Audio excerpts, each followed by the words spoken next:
Welcome to 9 vibes news. నకిలీ ధృవపత్రాలను సృష్టిస్తూ పాస్పోర్ట్లను పొందిన కేసులో ప్రధాన నిందితులను సిఐడి ఏడీజీ శిఖా గోయల్ ఆదేశాల మేరకు పోలీసులు కస్టడీకి తీసుకున్నట్లు ఈఓడబ్ల్యూ ఎస్పీ వెంకటలక్ష్మి తెలిపారు. ఇప్పటికీ చెన్నైకి చెందిన పాస్పోర్ట్ ఏజెంట్ను విచారించినట్టు పేర్కొన్నారు.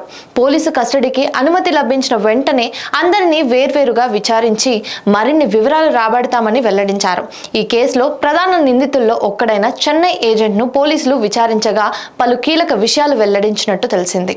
రాష్ట్ర వ్యాప్తంగా విస్తరించిన ఈ మూట నకిలీ పత్రాలతో పాస్పోర్ట్లను సంపాదించడమే కాకుండా విదేశీయులు, దేశంలోకి అక్రమంగా చొరబడిన బంగ్లాదేశీయులు, రోహింగ్యాలకు కూడా భారతీయత ఉండేలా తప్పుడు ఐడీలను సృష్టించి పాస్పోర్ట్లు, వీసాలు ఇప్పించినట్లు సిఐడి పోలీసులు గుర్తించారు. స్పెషల్ బ్రాంచ్ పోలీసులకు లంచాలు ఇచ్చి ఆకట్టుకోవడం ఈ కేసులో ప్రధాన అంశం. భారతీయులు కాని వారికి సైతం ఇక్కడి జనన, విద్యార్హత, ఇతర ధృవీకరణ పత్రాలు ఇప్పించి విదేశాలకు విమానాలు ఎక్కించారని విచారణలో వెల్లడైంది. పోలీసు విచారణ అనంతరం మరికొందరిని అరెస్టు చేసే అవకాశాలు కనిపిస్తున్నాయి. నిందితుల నుంచి స్వాధీనం చేసుకున్న 108 పాస్పోర్ట్ల వివరాలు రాబడుతున్నారు. 15 మొబైల్ ఫోన్లు, 5 ల్యాప్టాప్లు, 4 సిపియులు, 3 ప్రింటర్లు, 11 పెన్ డ్రైవ్లు, స్టోరేజ్ ని రిట్రైవ్ చేస్తున్నారు. Stay tune to 9 vibes news.